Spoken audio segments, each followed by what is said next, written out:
last week in Canada, we were privy to see some amazing protesting that did happen throughout the whole country. Some of you are aware of what happened, and that is particularly when it comes to the LGBTQ agenda. Now, specifically, these protests that were held in Canada were targeting the sexual education that's being pushed in the schools, similar to what is happening in America, where you have a lot of backlash, a lot of parents going to those school meetings and whatnot. In Canada, that is now emerging here. We're seeing a lot of backlash within families or within people that are against this ideology, and there was a huge counter protest at the same time. So you had a lot of people from the LGBTQ side, and allies. But regardless, whatever it is, let's just kind of talk about what happened. And I'm just going to give you my insights as a Muslim, what my opinion is on this, and how we should kind of move forward on it. So this is just, a simple kind of, news article that was posted by the Global News. Nothing really special here. But let's just kind of look at this. I think this TikTok that this person did, where is it? Right here. I'm going to play it. And I want you to just hear what he has to say. And it's in response to someone's comment. So let's just take a look at it, and then we'll kind of examine it in detail. Christy, I'm just going to use your comment here to drive home a point. I'm by no means picking on you, and I will get to your question at the end. Seems to be a lot of rhetoric around what happened yesterday, and I can understand why, especially when you're seeing news articles like this. Anti-trans rallies met with huge counter-protests. A display of hatred, cross-country anti-LGBTQ rally. Right-wing groups are planning transphobic demonstrations this week. So I guess it's fair to say it's kind of obvious where the confusion might have set in. Mainstream media, yet again, spinning things to create more hatred and division. That's what they're going to do. They're controlling their interests, the people that pay them. These rich men north of Richmond. Because after all, if they were being honest, the headlines would have looked more like this. Gender ideology in spotlight as protests and counter-protesters got where do BC politicians stand as anti-SOGI rallies launch across Canada. It doesn't have anything to do with trans kids, trans adults, LGBTQIA plus people, or the lifestyle they live. It's got everything to do with what our children are being taught in school. And I mean, at the end of the day, it's pretty easy to figure out what was going on. You just go to the 1 Million March for Children website and do a little reading. I mean, you don't even have... So I'm just going to pause here really quickly. If you look at what people are protesting for, it's really just for the fact that they don't want this curriculum in schools. And I talk to many teachers. I know teachers. And they're telling me that it's a big push of this ideology that we have to accept, the fact that it's okay and that you have to follow it and believe in it and practice it, that having sexual relations with the same gender is okay. Just not long ago, or a few months back, there was a protest as well in the schools in June for Pride Month. And a lot of parents didn't send their kids on the first day of June in, defiance of the month. And one Muslim kid who did not go was actually subjected to criticism from his teacher. Imagine a kid who's just following what his parents told him to do. And he said, you know what, I don't believe in this either, and I'm not going to go to school.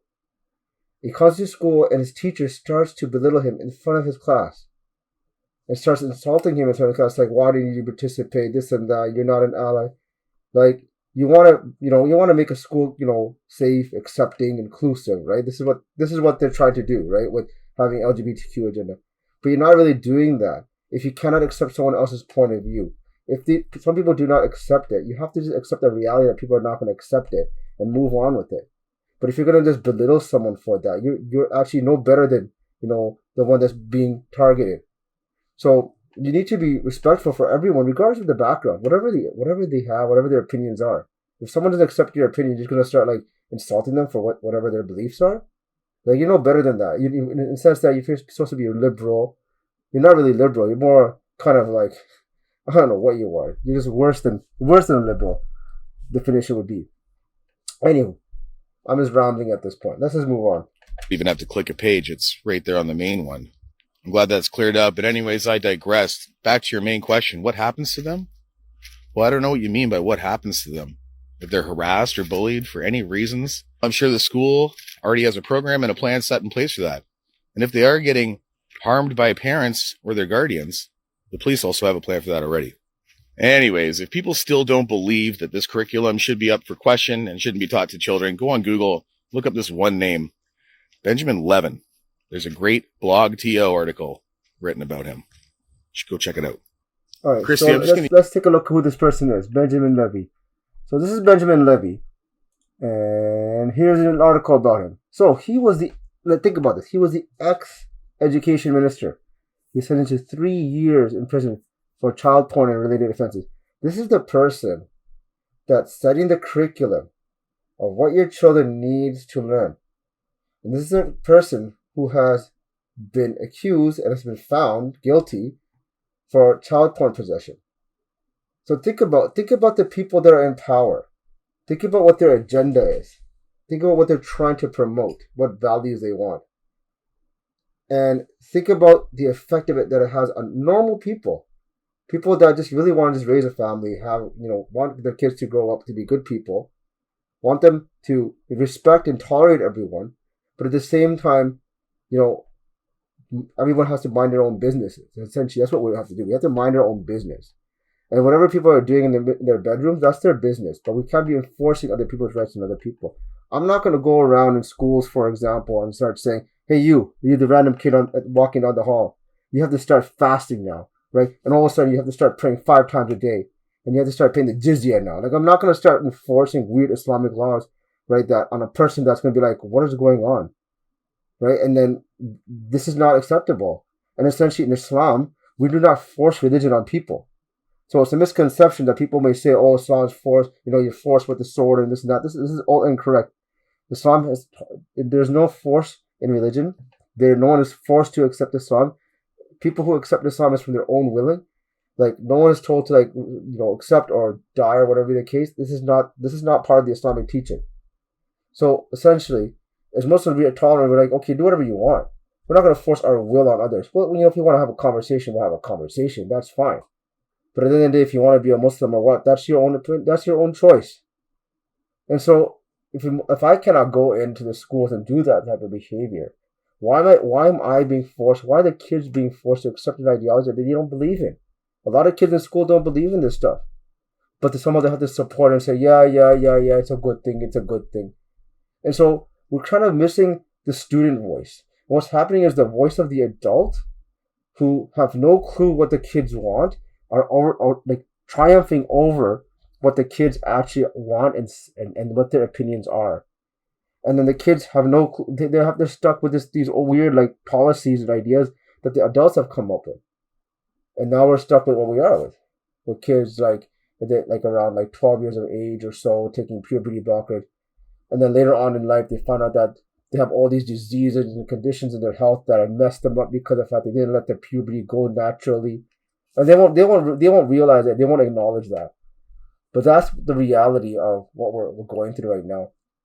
And so essentially, when it comes to this protest that did happen, it's a good step forward.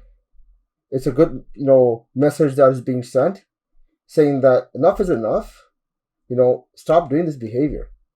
And I think we need to have more of these. More discussion, essentially. I mean, from discussion, we can have some sort of change. But Canada is going through a weird, stage right now where we really don't have any backbone. We are the most useless country in the world. I'm going to say it straight up. We have no backbone. We cannot, stand on our own two legs. We follow whatever the United States does or other countries. We do not have what is core Canadian values. We had it. I'm not going to say we didn't. We had it. In some places in Canada, some people still hold those Canadian values. But we have lost that. We have lost it to weird political ideologies. The weird liberal ideologies have now triumphed over the conservative Canadian values that have been strong for many, many, many, many years. And now we have lost that. And so we need to regain that. Now, some will say, okay, maybe it's new politicians and stuff, and yeah, that might be a solution. But it really doesn't start with the politicians. It starts with at home. It starts with us at home and fixing what's right. And so I want to leave with just one thing, and I'll leave it at this because I don't want no one coming at me and saying, "Oh, you're being hatred or whatever." Whatever I'm saying it from my faith. I'm not saying something that's outside of context. In the Quran, it's mentioned already in Surah Al-Araf, in ayah number 80, and moving forward, that it's not correct behavior, it's indecency to have relationships with the same gender. And Surah Al-Araf it talks about that. There's ayah 80 to 84. The whole story of Prophet Lot, the people of Sodom, is talked about there. And talking about how it's a very indecent and immoral act that was being done there. That alone is enough for us as Muslims to say this is not a correct behavior and we should be avoiding this. So I'm going to leave it at that. I can talk more about this in another time. But that's it for today. If you like this, subscribe, share, and post your comments below. Tell me what else you want me to talk about. I'll be doing that inshallah. Until then, Assalamu alaikum.